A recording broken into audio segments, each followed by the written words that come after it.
Okay, we're live. Thank you for joining. This is Grease Monkey Videos. I appreciate you guys coming back. We have a special guest tonight.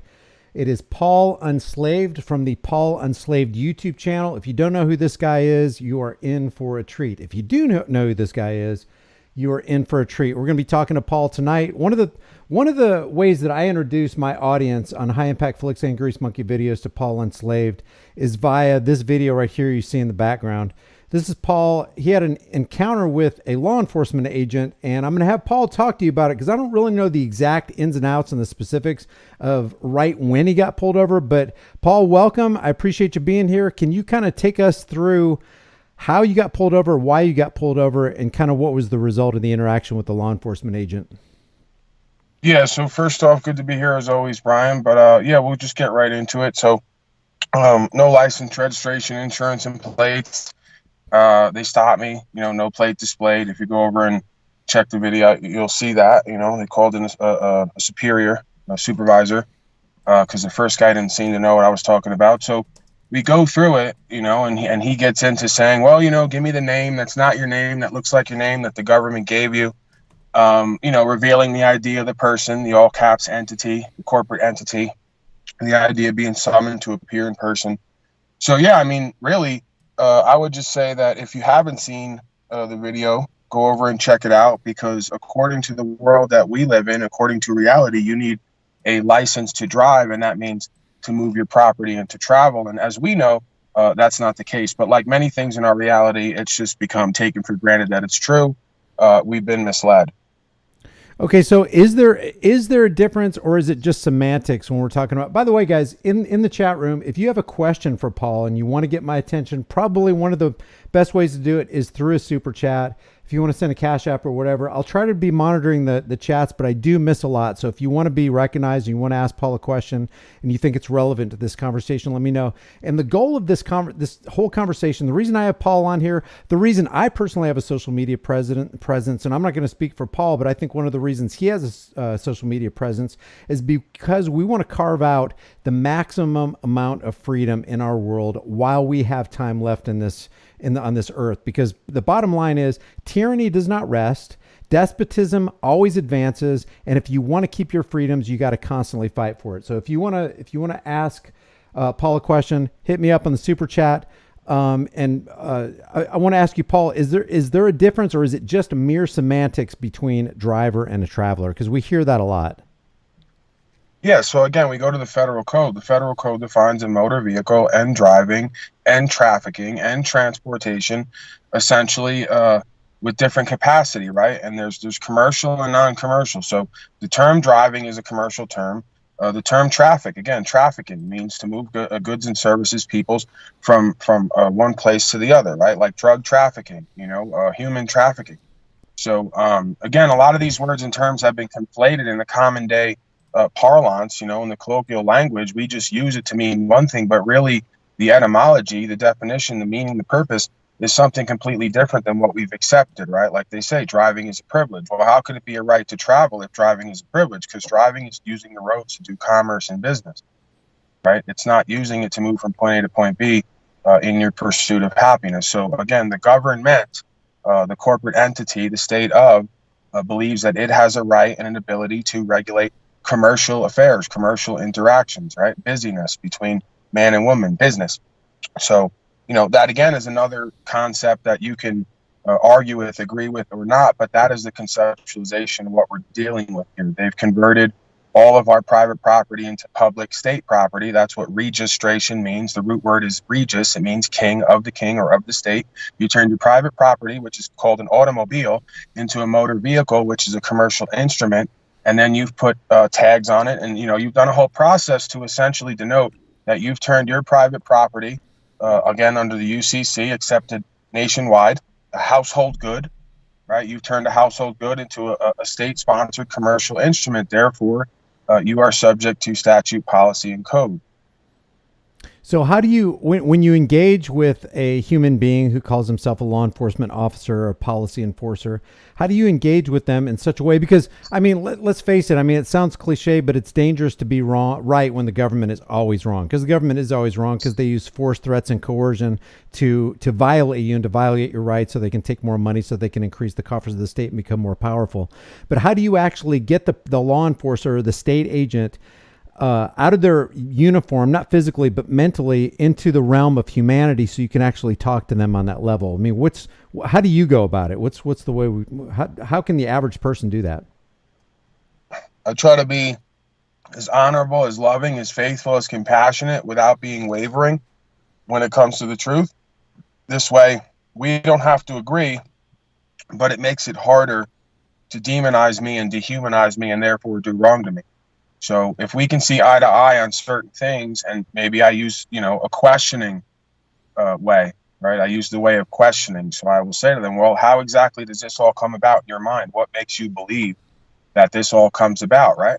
And then you have to substantiate that belief. If you can't substantiate a belief and compel me to believe what it is you believe, well, then I'm going to have to stick with my understanding, because my understanding is rooted, again, in words, terms, purpose, and meaning. Definition. This is unchanging, it's unwavering, it's eternal truth, almost from the beginning of time in different aspects. And it's the same dynamic going on everywhere on the planet since the beginning of time. So, okay, again, so when you use the word eternal truth, what do you base that on? I mean, what objective criteria can you base that on, so that you can convey that to somebody else who may not see it your way? Sure. So unless you're willing to admit that we are like the animals and we are predators, and you're willing to own that position, what gives anybody the right to ever tell me that I can't move from point A to point B with my belongings? Where did they get that right? Where did they get that ability? Unless they're to admit and accept and own the position of being a wrongdoer, because we all have conscience. We all know that if we're all created equal, then where did the disparity in status and standing come in? Well, it's about how you present, right?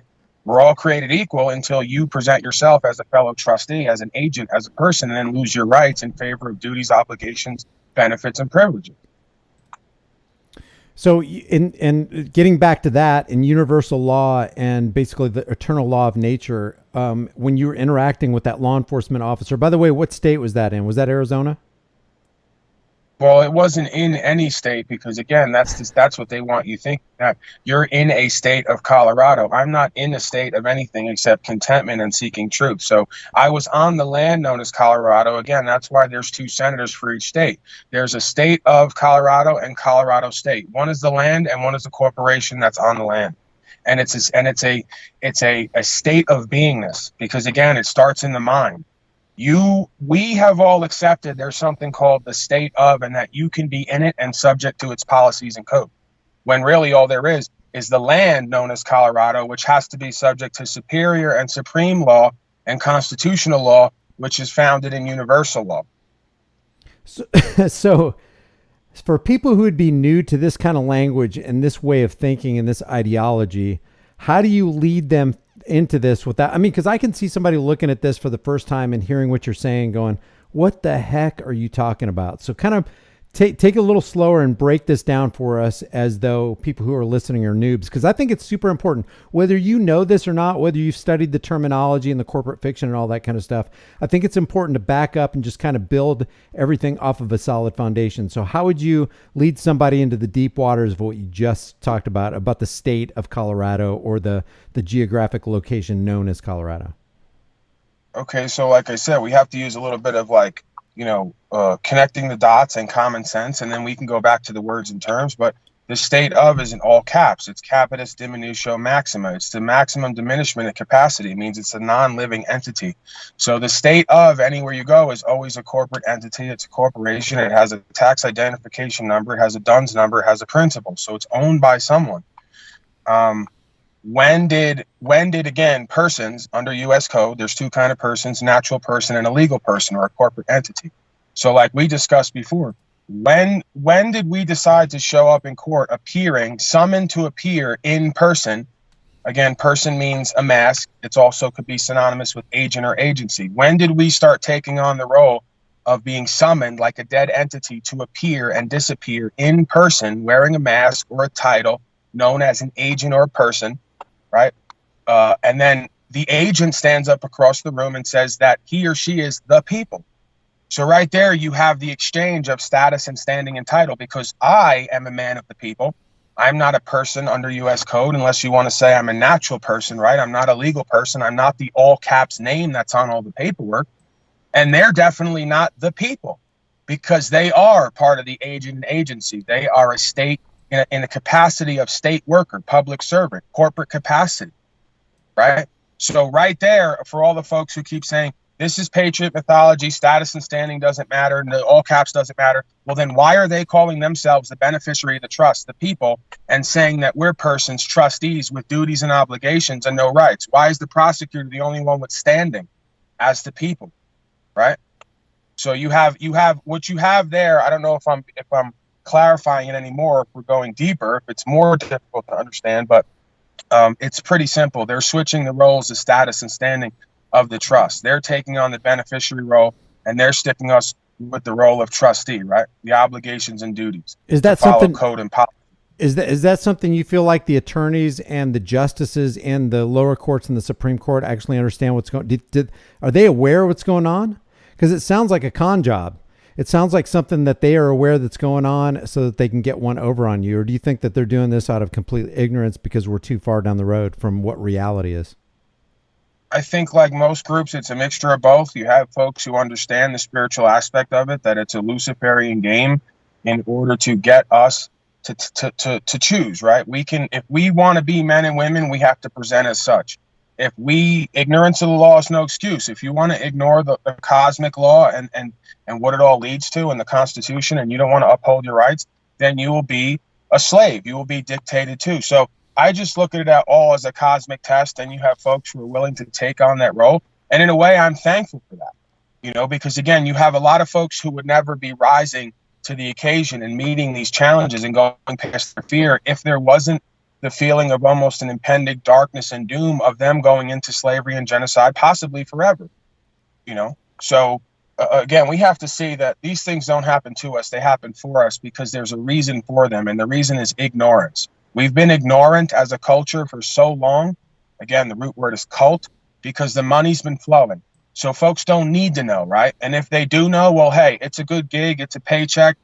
If you don't want to go and read and know for yourself and stand on your rights, well, then you don't deserve them anyway. So we're going to play the game. We're going to regulate you, and you're going to consent, right? No one forces anyone to sign the papers.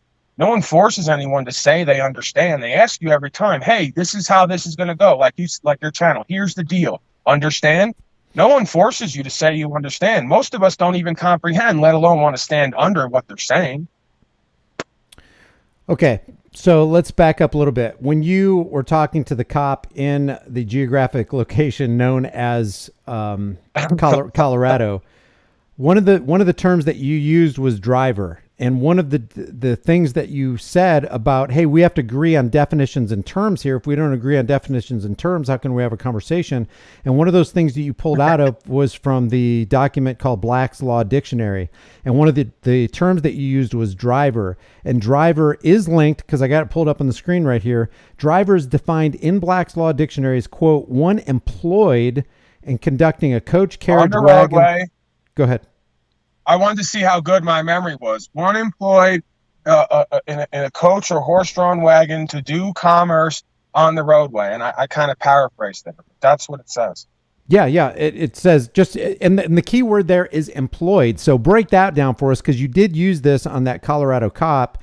And you said, hey, in order for us to have a conversation, we have to agree on the definition of terms. If there is no definition of terms, there can't be a conversation with comprehension. So go ahead and take that Black's Law Dictionary of driver and break it down a little bit for us.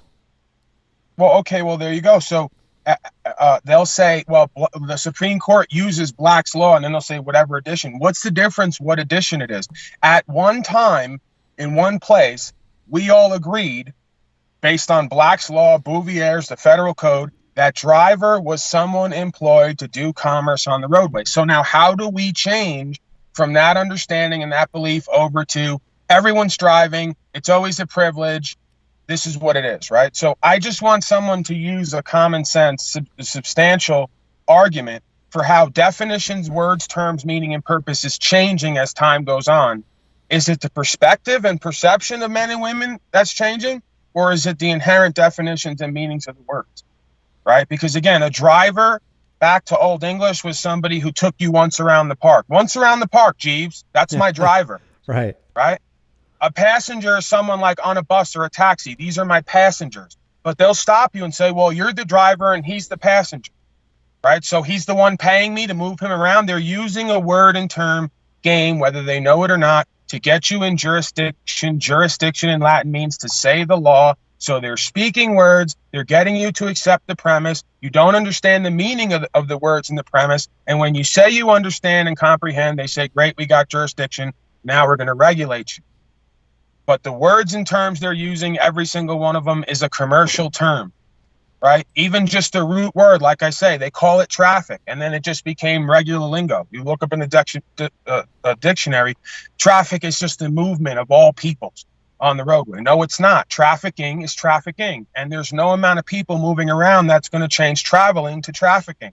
Trafficking is moving goods, people, and services from point A to point B for profit. Now, when you were talking to this cop, you handed him something. What was the documentation you handed him? Was it just a bunch of like case law and definitions from Black's Law, or what was it? Because it seemed like it really intrigued the guy. No, but that's what's so fascinating about this. People always come to me with the paperwork. There was 2 definitions on there. I had a Cornell University definition, and I had maybe 1 or 2 other definitions. Back up, because it geeked out on you. I couldn't hear what you said. Say it again.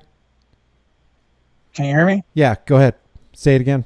Yeah, so it was like 2 or 3 definitions of words that I knew, again, because you can't escape the reality of Cornell University is a law university, and they're giving you the concept of consent to the government, the Declaration of Independence. What else do I need? If I give you the UCC 1308, what else do I need? If I give you the definition federally, and then they'll say, well, we don't follow that. So like I told him, well, then there's a conflict of interest here, because locally and statewide, you're bucking federal law. They say, well, we have states' rights. Yeah, to do things that are constitutional, like sell weed. It never should have been unlawful or illegal to begin with. What you don't have a right to do is take people as slaves and regulate them with forced contract. We fought a war over this. So these folks don't understand the concept of checks and balances and states' rights. It's an up and down process where everybody checks everybody based on the foundations of law and the philosophy and the Constitution.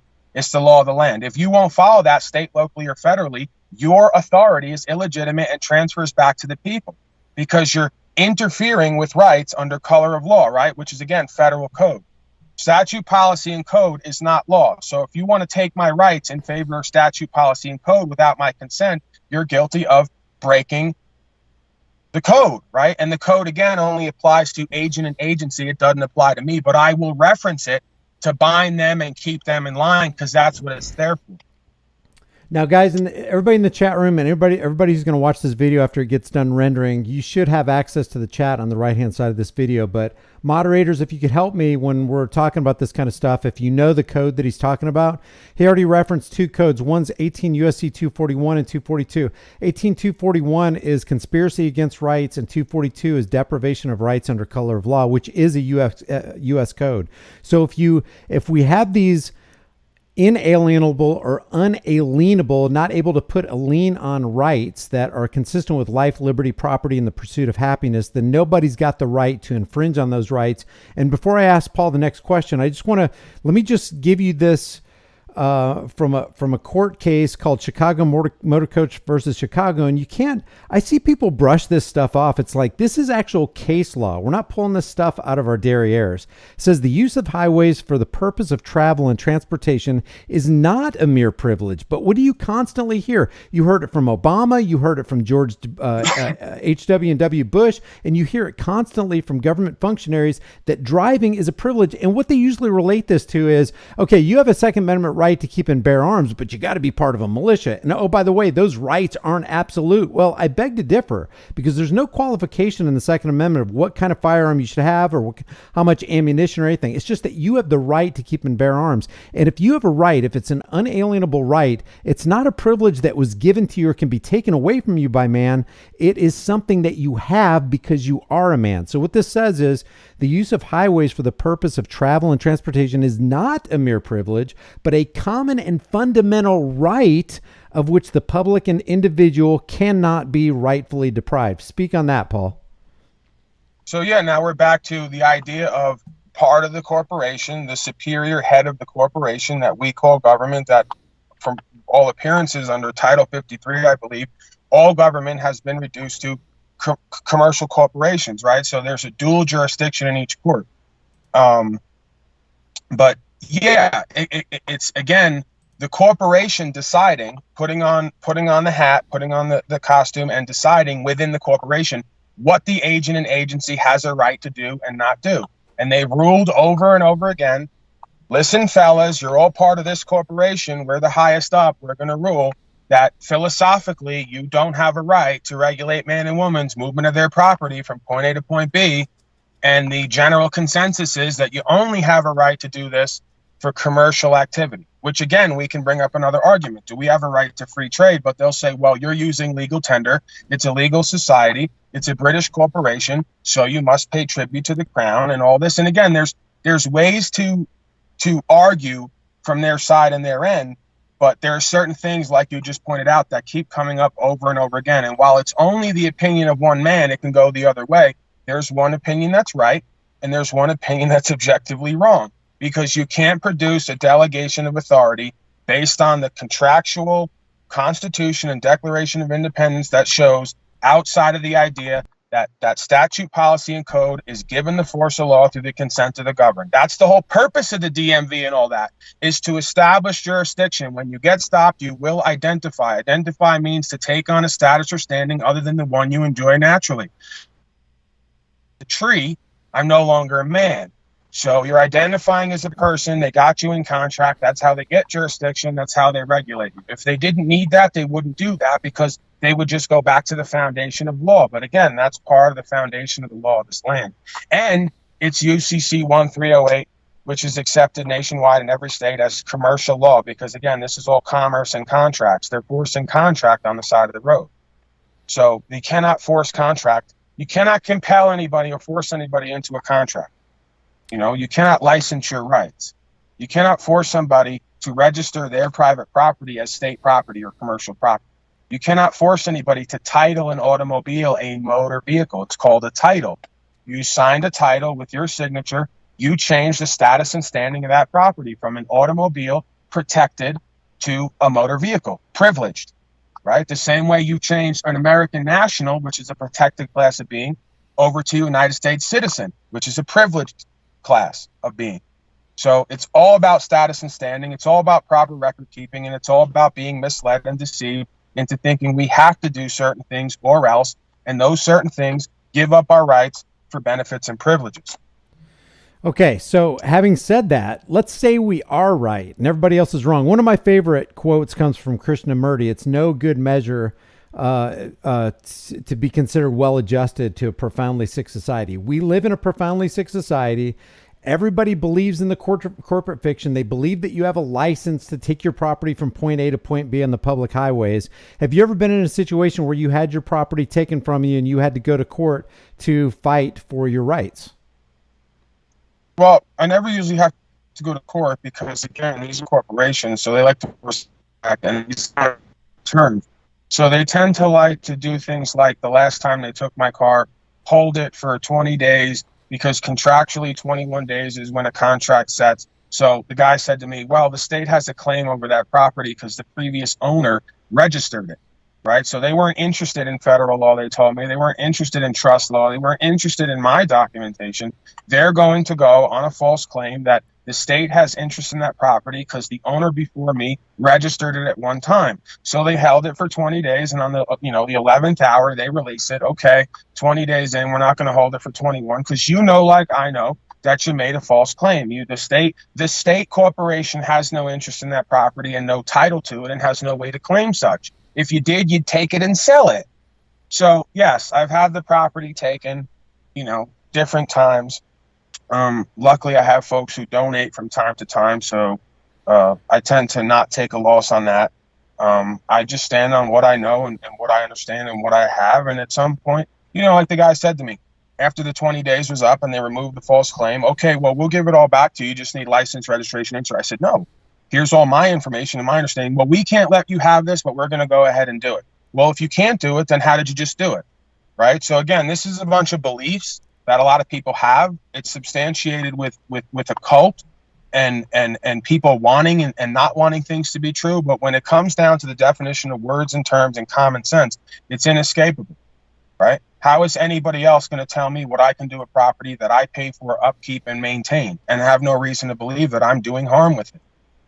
And that's the argument I hear a lot, because that sounds like what you went through is extremely inconvenient to get your property taken. They hold it for 20 days. Now you're without a car for 20 days. And people are like, man, I don't want to put up with the inconvenience. I'm just going to go ahead and get the license, insurance, and registration. I'm just going to jump through their hoops, because who's got time for this kind of nonsense? If somebody came at you with that kind of, mindset, what would you say to them? Well, today it's your car. Tomorrow it's your right to breathe, your right to have a face, and your right to have your bloodstream clear of whatever they decide needs to be in there. So again, this is a process. This is not each individual event and set of circumstances. This is a constantly rolling ball where if you won't stand for your right to move your property, then soon you won't have a right to your body and your bodily choice. And you'll have to ask me, well, where do we go next? And we know where it goes after that. It's to the prison and to the morgue. So, yeah, I mean, again, one of our failings psychologically is we adapt, right? We call it evolution, but it's adaptation. We adapt to sickness. So at one point, I would have put forth a narrative of what the world looks like. They would say that would never happen. That's a conspiracy theory. We woke up in a world today where that's accepted truth that we've adapted to, right? So what's the difference between everyone out there licensing their rights and moving around on the roadway and everything else they're now involved in, right? And I'm speaking in general terms. If you want to get into it, we can. If not, I'm pretty sure everyone knows where I'm going with this. No, like you said, we have one of our downfalls is, well, it's a positive and negative. It's a positive to be able to adapt, because then you can adjust to your climate or whatever, lack of food or whatever. On the other hand, if we start adapting to tyranny and despotism, it just leads down one way, and that's a bunch of bodies piled up under communism, Marxism, and socialism and all that. But it's so funny that you said that, because when people say things like that, when you just said that, it made me think of that part of the Declaration of Independence when they say, accordingly, experience has shown that mankind are more disposed to suffer while evils are sufferable. They'll just tolerate it. They'll just adapt to it than to right themselves by abolishing the forms to which they are accustomed. So that's why you tell them, like the founder said, right? If we really get into the consciousness, this is called a British accredited registry. So it's a British corporation and a crown in DC, with a corporation incorporated in 1860. It's a foreign corporation inside the confines of what we know as the United States, or on the land we know as the United States, doing business for a foreign corporation. So these are the same folks we fought a revolution against. And what did they tell you then when the redcoats came in and all the deceivers and liars and traitors? If you love the spirit of tranquility, or services like products and services in your day-to-day life more than you love the animating contest of liberty, then go away from me, let your chains sit lightly upon you, and let posterity ever forget that you are a countryman. So if you ask me what I would tell them a modern-day rendition of that, right? You want your slavery, go ahead and have it, because it's got nothing to do with me. There's an individual judgment and there's a collective judgment. I've done what I can for myself and continue to. I love you to the level you love yourself and care about yourself, the truth and rights. If you won't stand on that, let's go into slavery together. It's going to be an exciting time, right? Because we'll all suffer together. Like they said, we're all in this together. They give you the game and the truth. They just pervert it. So if people knew that them acclimating to tyranny was going to get them a first class ticket to FEMA camp region 4 next to Paul Unslaved, maybe they would think twice about acquiescing to their bondage. No, that's conspiracy theory, and it's never happened before in history, and it's definitely not going to happen here, Brian. And you're an alarmist, and you're a bit paranoid for even bringing that up. So how dare you? Let's wag the finger at you. That's right. That's right. Doggone ya. So we have Black's Law Dictionary. They tell us what a driver is. I just kind of want to go back and touch this base a little bit, because there's this idea where people think, well, this is just semantics, driver, traveler, operator, who cares? But even like sometimes the Supreme Court will get it right, but then they'll see another case and set another precedent that looks the exact opposite. So when somebody brings forth the argument, oh yeah, I know this Supreme Court case in Chicago Coach versus City of Chicago says this, that travel is not a privilege requiring licensing, vehicle registration, and forced insurances. But in this other case right here, they say you have to have a license. So how do you justify those two contradictions coming from the same court? Because men and women all come from the same households, the same schools, the same institutions, and the same culture as every other man and woman. So if you're born into a world, by the time you're 40 years old in the modern day, you don't think the same way a 40-year-old did 40 years ago. So it's very well possible that a man coming to determination, the complicated facts and philosophy of the law, right, they're fallible. Men and women are not infallible. So it's absolutely possible that a man who does not have discernment does not truly understand the foundation. I mean, is this anything new? Like you say this as if we go to all these different products and services and everyone's so good at their job. Wow, look at this guy. He's so professional. He's so successful. He really cares about his product and service. He's like really, a service person, right? Like we live in an epidemic nowadays. That's one of the pandemics is people don't give a fuck about who they are, their products and services, and really running their business. They want other people to run their business for them while they get rich, right? And it's the few folks who really care, who really get it, and really excel in their field. I don't care what that field is. So, is this something new or something odd that we live in a world today, like I said, where people not only lack discernment, but lack the care, ambition, and will to go and seek the truth and to get a better understanding? Or they just say, well, I'm Judge so-and-so, and I'm infallible pretty much. And even if I do make a mistake, nobody's going to hold me accountable. So I'll just do my job half-assed and make determinations based on my will rather than the will. Again, this all comes back to spirituality. If your culture is bankrupt of spirituality, foundational principles, objective logic, moral, and ethics, it doesn't matter what positions you put these folks in, because there's no foundation in the public school.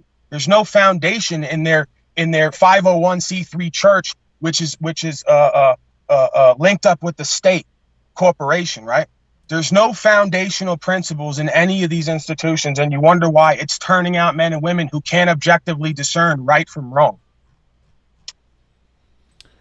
Alexander M says, so who has the balls to remove their license plate right now? So you don't have a registration plate on your vehicle currently. Is that right? So lately, because I came up to a farm and I'm in the mountains, I needed a truck. So somebody's been letting me move their property around. It has the plate on it. But as you know, with the video that's up there, my property, when I move it around, I have no license, registration, insurance, and plates, because that is lawful, right? On the land, part of the republic, based on the rights and the philosophy and the understanding and the commercial law, the UCC, I don't have to be forced into contract in order to keep everyone safe. I can just be careful.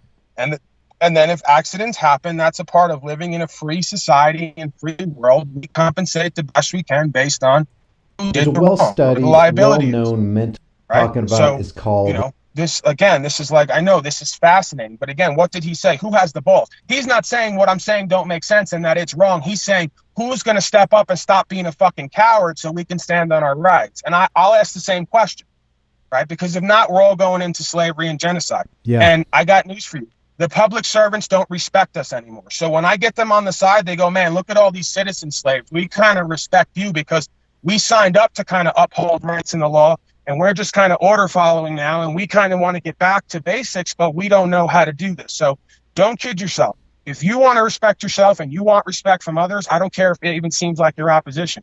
You better conduct yourself, as Sun Tzu said, in a way where even your enemy respects you, right? And no man is going to respect another man who gets told what to do every day.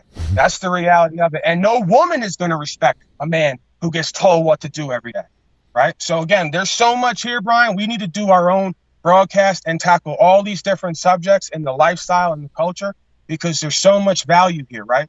In co-creating and changing our world and people, places, and things we find ourselves around and with, based on the philosophy. Do you have any kind of signage on your personal property that you take down the roadways? Because, for example, Trent from Freedom from Government has these signs that says private. Do you have anything that alerts the law enforcers, hey, this is a private vehicle, not for hire? Yeah, so I did that, and I found that it's like putting, a bullseye on the property, Yeah. at least in my case. So what I wound up doing was I went to record the property with I believe it's called the FMSCA, USDOT.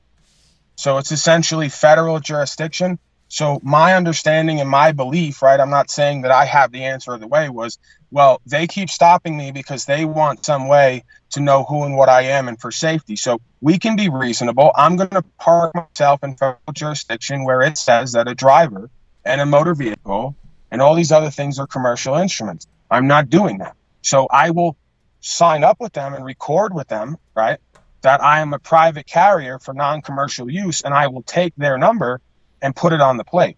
So you see what I'm saying? I'm parking myself in federal jurisdiction where the definitions of words and terms and meaning match up with what I'm doing. I'm not going to park myself in local and state jurisdiction where they're going to claim a driver and a motor vehicle, and all this is codified into state code and means something completely different over here than it does over there. So I follow again, I do 55 when everyone does 75, or I'll do 65 because I don't want to waste the gas. My truck does better doing 55 to 65. So common sense to me is I don't need to be in a rush and get anywhere. It's less reaction time, and I do better on gas. I'm not riding around trying to, buck the safety of traffic codes, right? I simply want my freedom to travel unfettered and unrestricted and not coerced and duressed into contracts and obligations where I have to perform more and get less. I'm perfectly happy and capable of retaining my original position of man of the people with all the benefit and rights and none of the duties and obligations which servants take on. They get paid to uphold the law and our rights, which a lot of them are not doing. They're upholding policy. And I get that. I get why they're doing that, because 90% of folks who they stop identify as part of the body politic with the unspoken social contract that they refer to, all the politicians. So you mentioned FMCSA, the Federal Motor Carrier Safety Administration. Is that what you're talking about? Sure, because it's all about safety, Brian. It's really, we really just want to make sure that everyone feels safe and inclusive, and that, we got to know who you are, because, in these trying times, with so much fear going around and so much terrorism, forget about the fact that the definition of terrorism is when a group or a government or organization forces their belief system on an individual. So by definition, these folks are the ones doing the terrorism. Forget about that, right? It's important in these times that, we make everyone feel safe. So I want everyone to know I'm following the red lights and the speed limits and all that because it makes sense to me. But it doesn't make sense to me, and it doesn't make sense to the feds either, or the Supreme Court, that somehow my servants got a right and ability that I don't have to regulate their fellow man and woman, who they have less rights than. Right? I don't know. Somehow it just doesn't seem to make much sense to me. But a lot of folks out there believe it, so it's become common law, right? Everyone else seems to believe it. So what did you do with the FMCSA? What did you fill out on that? So I created a trust. Okay. And I got a number for that because, all these folks like numbers and systems and tracking. So I created a trust, which is essentially an entity, right? And I got a number for that. And then I put that number on the plate so you can see when you look it up that it's attached to an entity, which is a trust. And I'm the grantor of that trust and the beneficiary, and that property is part of that trust. So again, I'm in compliance, if you dare I use that term, right, with federal code. So now someone has to come along and substantiate to me why I need to follow state and local corporation code versus the original code when you are a subsidiary of the original, because you are a state of, which again is connected to the original, unless you're willing to say that you're impersonating an officer of the United States government and that you're not really part of the United States government. You're actually a municipal corporation, in which case you're overthrowing the law of the land, another crime along with RICO, barratry, fraud, false claims. I could go down a list of federal codes that people are breaking on a daily basis, which are punishable by 10 years and death. But I'm not interested in retribution and violence. I just want to right the citizenship, right? I just want to take back the captain position in writing the citizenship. So if folks want to opt into the body politic and be regulated for everybody's safety by a corporation, then keep voting, keep electing to be a withholding agent on the W-9 and paying that tax. because again, it's status and standing. Taxation cannot be compulsory. It has to be voluntary based on the code. The way that they get you is self-identified as an agent. So now they can apply policy to you, just like if you called yourself a part of Walmart, they could apply Walmart policy to you. So how do you? Again, we need to. So how do you withdraw from that agency in regard to, for example, taxation and the W-9 and the W-2? How do you do that safely? So you don't get messed with, or at least you mitigate your risk. There's no, okay, well, that's two different statements. Mitigating your risk or putting yourself forth honorably has nothing to do with doing anything safely. In a world of evil people who do wrong every day and call it their business, there is no guarantee to safety, right? So you do it honorably. You put out your status and standing and your notice to the world and notice to these different corporations. Here's who and what I am and my understanding. If there's anything in here that is a violation of law, right? Not legal policy, because I'm not a part of the legal society. If there's anything here that's a violation of law, please let me know. But if not, then this affidavit stands true. Because again, he who does not rebut the presumption bears the liability. So if I give you notice of who and what I am and you do not rebut that claim, it stands true. So anyone can come back to me at any time and say whatever. I'm on record 10 different ways to Sunday, just like this broadcast, saying, here's who and what I am and my understanding. I'm not running and hiding from everyone. There's a difference between tax evasion and tax avoidance. I never once signed a contract. I never once took on the liability or obligation. I fill out the records correctly and I retain my status and standing. I'm not a withholding agent. So if you have anything else to compel me to believe that I have to take on that title, status, and standing, or that I have to take on the obligation of someone that does, please explain it to me, because there's no way to, because you cannot, right? I understand how it all connects and how it all works, and it makes perfect sense based on the foundation and philosophy of the law of this land. Okay, so explain, because you brought up a couple things, and I want to kind of break things down into little bite-sized edible chunks, but you mentioned something in regard to legal versus lawful. Can you explain the difference between legal and lawful? Sure. There's a British accredited registry. It's a British corporation. It's incorporated in the 1800s. It's what we call the modern day legal system. It's a legal society, and essentially it works in commerce. Commercial activities, right? All crimes are commercial. You go to court, and the majority of time, if there's no loss, injury, or harm involved, it's a code violation, but they'll say it's a crime. Well, you broke the law, you did a crime. Well, no, it's a code violation, means someone's got to pay. So it's all about banking, right? It's merchant law. So there's lawful, which is based in the law of the land, and then there's legal, which is legal and illegal based on the policy of the legal society. So they've essentially inducted all of us into a secret society, or an openly secret society, and they get us all to essentially pledge to that, right? I pledge allegiance to the flag of the United States of America, all caps, and to the democracy for which it stands. There's levels to this, because they give you one knowledge and one understanding, but give it to you in a shallow sense. And then everything they're showing you, right? The form and function is not the same as the style and the appearance.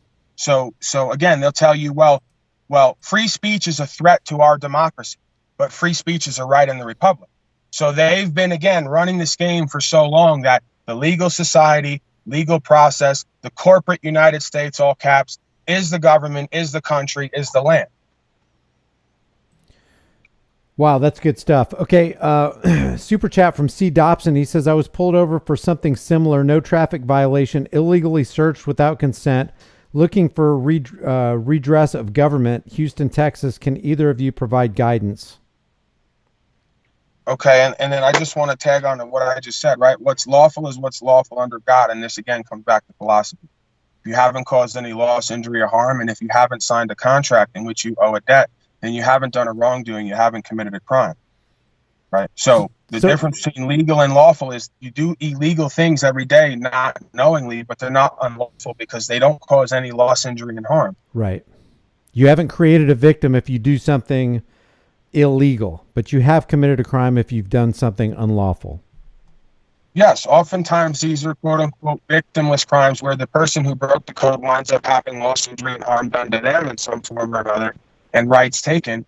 So it's a complete inversion and reversal of the foundation of what court is supposed to be and the presumption of innocence, right? They'll arrest you, put you in jail, then have court.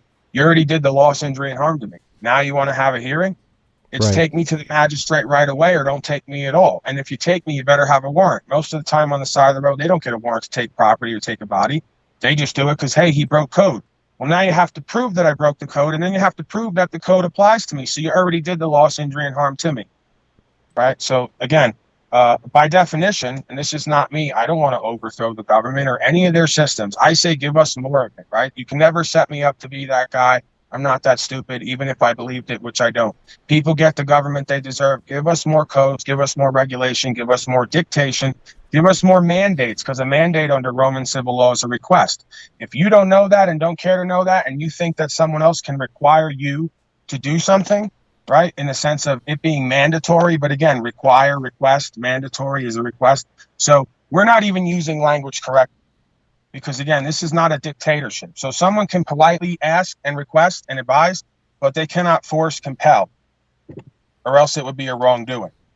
But again, we're getting so far down the road that because we've not retained our status and standing as men and women of the people, that this just becomes normal for everybody involved, right? You have police and lawyers and other folks out there telling me I know more about the law than they do because they never learned the law. They learned legal process.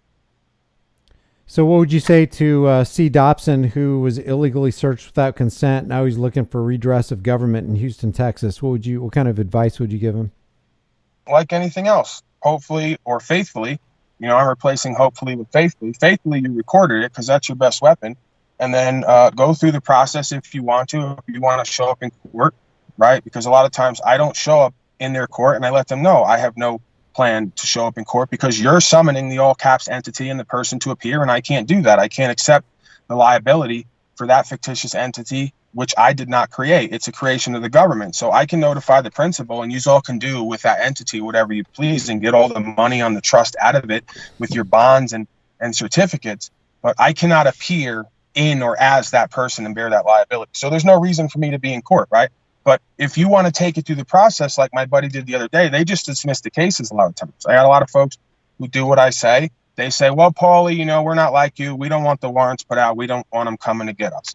So I say, okay, well, then take it through the process and just retain your status and standing and don't diminish yourself and don't relinquish that. And the way that you do that mostly is by asking questions and putting things down on paper and standing on that.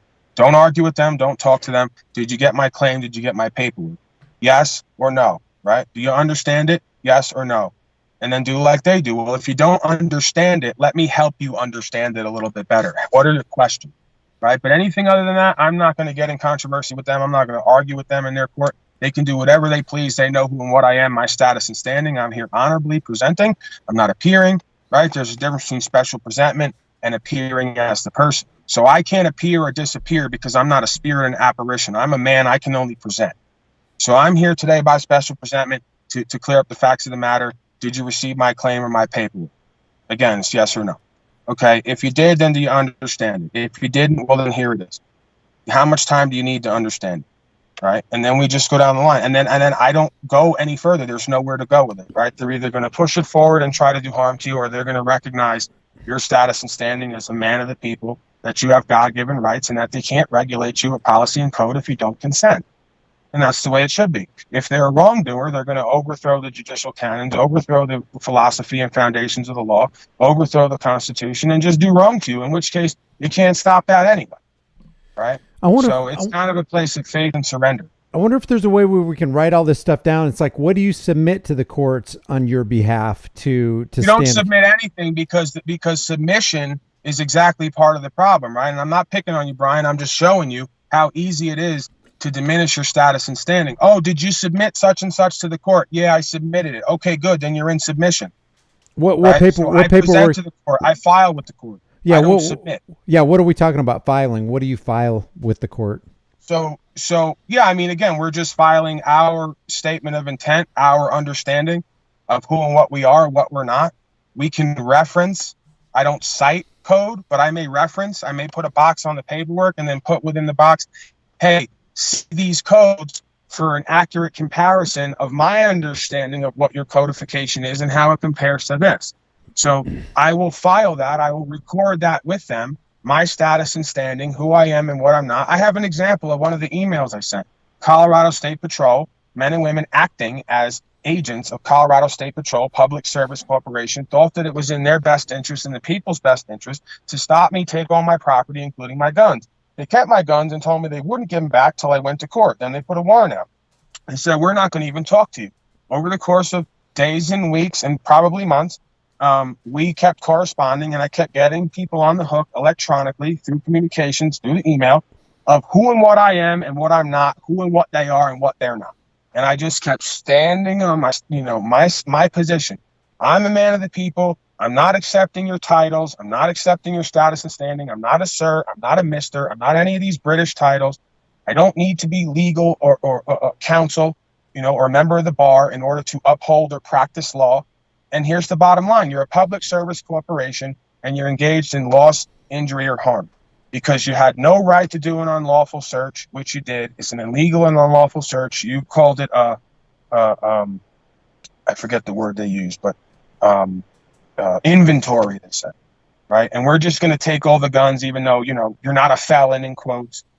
We had no reason to believe these guns were going to be used in a crime, but because you didn't have traffic stuff, you didn't have license, registration, insurance plate, we're going to take all your guns that you were moving from one place to the other, right? So after weeks and months, we finally got them back because you can't escape what's true and what's right. We have God-given rights to bear arms. They have duties and obligations to uphold our rights. If they won't do that for code, then they're wrongdoers. And I told her, you'll bear the spiritual and commercial liability of continuing this wrongdoing, right? It means you got to sit with God, that you stand up every day and say, you swear to God to uphold the Constitution and rights, and then you want to break that. So you got to talk to their spirit a lot of times. Yeah. Yep. Yeah, and that's where it counts, because they tend to want to, sear their own consciences with legalese to make it sound like it's okay so they can abdicate their own personal responsibility for the criminal, action that they're committing against you. And the funniest part about it doesn't matter how long they've been doing it. If there's some soul left in there, you watch them start to run, right? Like the evil flees when none pursue. Oh, Mr. LaPointe, I keep telling them, I told you over and over, I know that this is your training, but I'm not a mister, I'm not a sir. So you can call me Paul, right? Just like I'm going to call you Janet or John, right? And as soon as you start holding them to their position, to your status and standing, to what their role is, they want us to, oh, well, I didn't do it, he did it. Oh, they did it. Oh, we can't do nothing because this is this. You just don't let them run out of the room and escape the liability.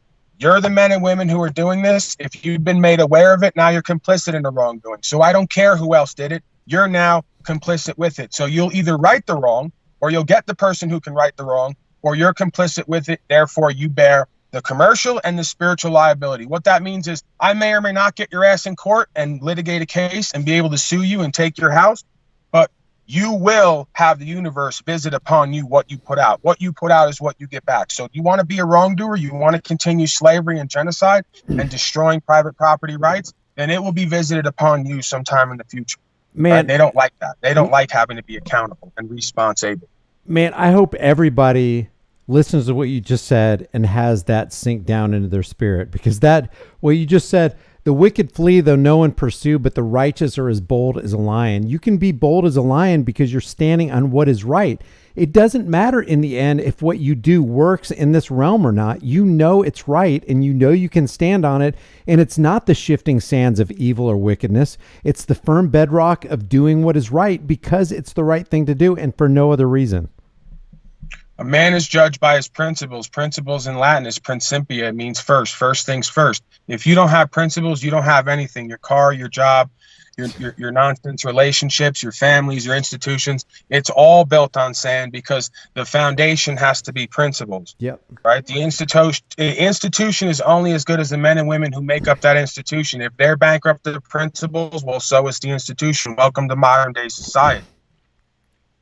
And that's the goal and role of government. One of the key, if not the principal goal of government, is to demoralize and to dehumanize and compartmentalize us. For example, voting for anybody to be in power is the demoralizing exercise the plantation masters set in motion in order to render the slaves submissive to state authority. And in turn, it turns them into state accomplices. When you vote for the chains of your own oppression, and when you take that slip of paper and you put it in the slave suggestion box, you are literally saying, I'm giving up all my authority. I'm giving it to another man. man. Not only do I want you to rule me, I want you to rule everybody else. And that is an absolutely immoral thing to do. And that's why, what is it? Righteousness exalts a nation, but sin or immorality or wickedness is a reproach to any people. What we're getting at here is this is beyond codes and policies and rules and enforcement and enforcers. This is about being a human being and carving back out for ourselves the humanity that the government basically wants eliminated. Well, we're back to even that term, right? In the policy and code book, in U.S. code and some other places. What is a human in modern day if it's not the hue of a man, right? If it's not a member of the group we call mankind, kind of looks like a man, kind of walks and talks like a man. But what is it at its essential principle and core, at its essence? It's mankind, not really fully stepped into the power of man and womanhood, right? And that's why you see us so easily misled with the political circuses, because again, objectively, men and women have not come to and apprehended and live in the lifestyle of understanding objectively common sense, right from wrong behavior, and what's beneficial to the self and to the whole, right? There's an individual and a group dynamic. They can flow together if you're in alignment with the supernatural and creation. If you want to remake the world and everything in it with the institutions, then you will be in resistance, you will be in suffering, and eventually death.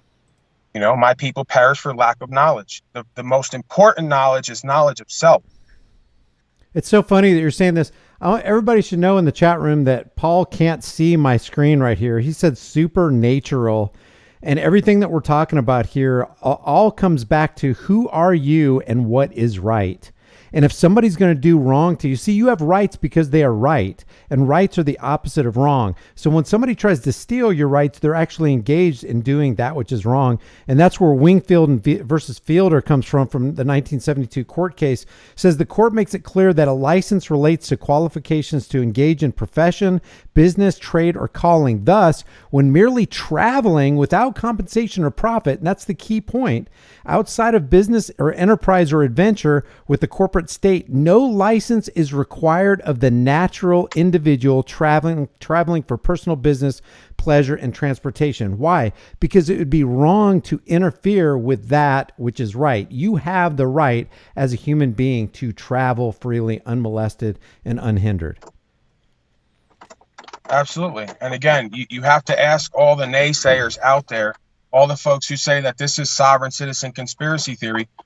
Why is it all lining up? Why from the bottom of societal ranks and rungs all the way to the top are we seeing these alignments, right? These inescapable truths that are backed by common sense and backed by the contract we call the law of the land. I had a policy enforcer say, why do you keep calling the Constitution the law of the land? Because it is, right? It's the contract that we set forth to keep agency in line because they have a history of violating rights for policy.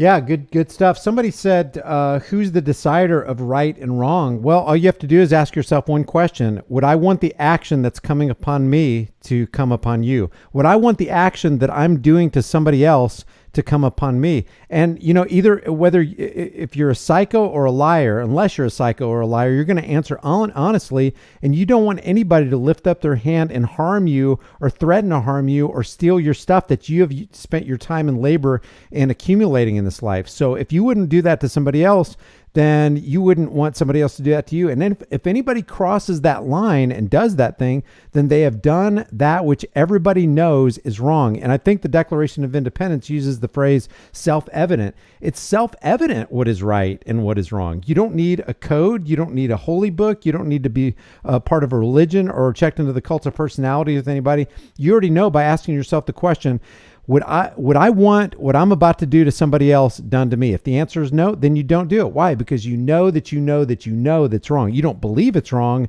You have knowledge that it's wrong. Do you want to speak to that, Paul? Sure, but I'm a little bit distracted because it's starting to rain hard here. But you said, what did you say? Because the word self triggered me off. What was the phrase there you just gave with the self? Just self-evident. How do you know if it's right or wrong? Who's going to be the decider of what's right or wrong? We're back to. No, I just want to while I'm on it, right? Yeah. So we're back to self-evident, right? So again, self-evident is only self-evident to a self who has cultivated discernment. If you don't have true knowledge of self, knowing what you are and what you're not and what you're connected to versus what you're bonded to, then it's not self-evident, right?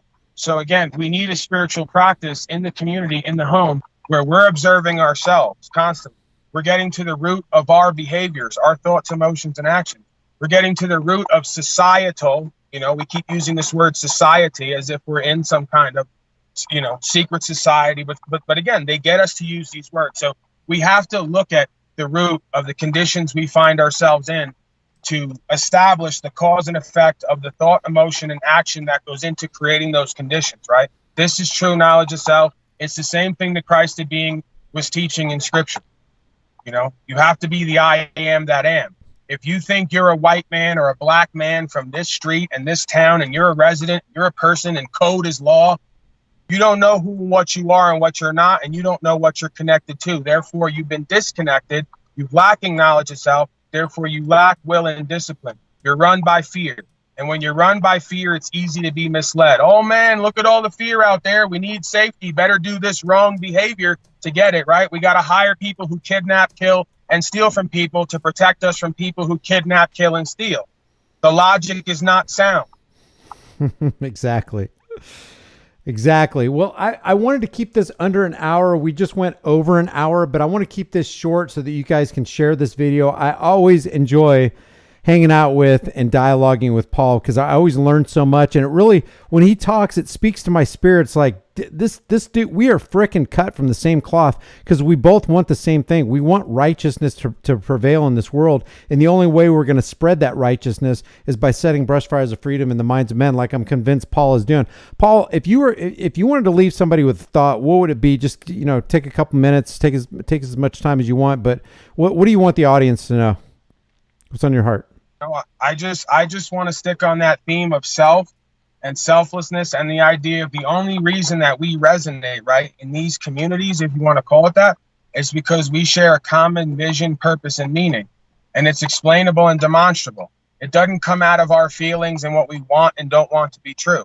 So again, if you find yourselves in groups, you're probably with the wrong belief system or philosophy. If you find yourself alone, coming together with other folks who are alone to create a group, right, based on a common vision, purpose, and meaning, and it's demonstrable and explainable, and it's something that's respectable and honorable and trustworthy, then you're in a good place, right? So again, focus on creating the best version of self, focus on your spiritual practice, and focus on gaining more knowledge of yourself through objective observation of your experience, right? Stop letting other people tell you who you could be and who you can't be, what you could do and not do.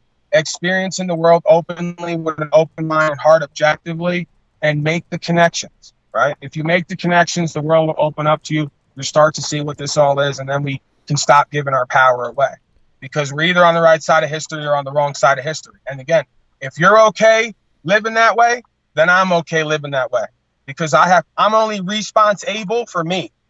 Right. So, I care about everybody, but I have to be careful myself, full of care, and I have to be responsible for me as everyone else out there does for themselves and their rights. So live from that perspective, surrender the rest, and have faith that you'll be where you need to be when you need to be there, even if it's on a cross or in a prison cell. Right. Dude, I really appreciate you. Okay, so this is Paul Unslaved. What I have up on the screen right now is Paul Unslaved's channel. He has 18.9 thousand subscribers. There's 500 people in this room. I don't know how many of you already subscribed to Paul, but I just put his link in the chat room. And as it is with a lot of platforms' algorithms, it's just very difficult to increase in subscribers. View counts go down because algorithms get modified. If you like what Paul said, if it resonates with your spirit, subscribe to Paul Enslaved, and let's see if we can get enough. It'd be so cool if we could get him up to 20,000 subscribers by the end of the week. But subscribe to him. Are you on any other social media platforms? Are you on TikTok or Instagram, or is it just YouTube? Yeah, so I'm on TikTok and Instagram and all that. A lot of it's just mirrors of all the content, right? But yeah, like you said, it'll be an interesting experiment to watch. If you go back and track it, you'll see I can't get over that 19,000 mark. Somehow or another, it was steadily growing, 19,000 folks, 18,990, but for some reason I just can't hit that 19,000 mark. It just goes up, and then 10, 20 people unsubscribe a day. So I'm not too sure what's going on. You just hit 19,000 just now. You're at 19,000. So that's it. But watch it, Brian, watch it. Because tomorrow 20 people are going to unsubscribe, man. They've had it. At least 20 to 50 people a day have had it with me. They go right in there. They uncheck the bell. They unsubscribe. They say, "Get this guy out of my life." But that's okay. Yeah, but probably not, Matt. Because I have a lot of people come at me a lot and say, "Dude, I have been unsubscribed from you 3 times in the last 6 months. I had to resubscribe and hit the bell notification icon." So I wouldn't blame it totally on your audience. There's an algorithm shenanigans going on that I can't really put my finger on. But guys, so that's probably my fault. I'm probably just unsafe. Right? That's what it really is. You think so? So I'll take the blame. Yeah, I'm probably doing or saying something that's not official source information, or it's unsafe. So I bear the liability for that. I'll bear that cross. Okay, yeah, that's your fault. Okay, wait, there was another super chat that came in. This comes from Jer Bear Grizzly. Says Paul should teach courses on liberating the self from this hijacked system. I loathe my straw man and birth certificate. You want to make a comment on that, Paul? Well, yeah, I mean, if you cut me in on 50% of that super chat, then there's our school starter right there. I mean, you say I should teach a school, right? I spend most of my day speaking to folks in a private capacity, because I believe the work is done one at a time. So I spend a lot of my time doing that. Yeah, at some point, if folks want to come forward and establish that and create that, because like anything, it's going to take money, different resources and time. And I'm not a Kennedy or a Rockefeller by any means. If you know my story, I'm on the land. I'm in a car in a tent right now. I'm looking to buy a motorhome. So, I live within my means. I'm looking to do with less and less and get back to basics. But yeah, I'm always open to that. So if somebody wants to contact me at my email or on the social media and get something going, I'm definitely open to that. But if not, then that's pretty much what I'm doing on my broadcast in a bizarre form nowadays, I guess you could say. All right. And then JC says lots of, I don't know what's, I don't get that, JC. All right. That's pretty much it, guys. So subscribe over to Paul Unslaved. He has 19,000 subscribers right now. We'll see how long he can maintain that. It'd be cool to get him over the 20,000 mark. If you haven't done so already, subscribe to this channel, hit the bell notification icon, give it a thumbs up, share it with everybody you know. And subscribe also to me on High Impact Flicks. That's another channel that I just can't get any traction on that channel. And then on Grease Monkey Videos. We're on Here's the Deal right now, and I appreciate you guys showing up. Please share this video with everybody you know, because I feel like the information that Paul gave us just now is stuff that our world desperately needs to hear, especially in this great reset, fourth industrial revolution, you'll own nothing and be happy nonsense that we got to deal with. So Paul, thank you very much for showing up. If you guys want to see Paul again, put a 1 in the room. If there's 465 people in here. If I get 50 ones, then most likely, whether you guys put ones in the room or not, we're going to have this guy back because I love him. He's my brother. So Paul, thanks for... I want to do more with you, Brian. I want us to create more, right? Where we delve into this stuff like that guy just said, because I told you that earlier that I want to do that. And that's the calling, man. And I think that you got a good energy and a good platform and you get it. So, if we want to work more on that, I'm open to that. Same with you, brother. I'm definitely willing to do that. So guys, thanks for joining. I will see you guys in the next live stream. Paul, hang on a second. I'll be talking with you in a second. Right. Take care, guys. Right. Have a good day. All right, brother. We're off. Man, thank you so much.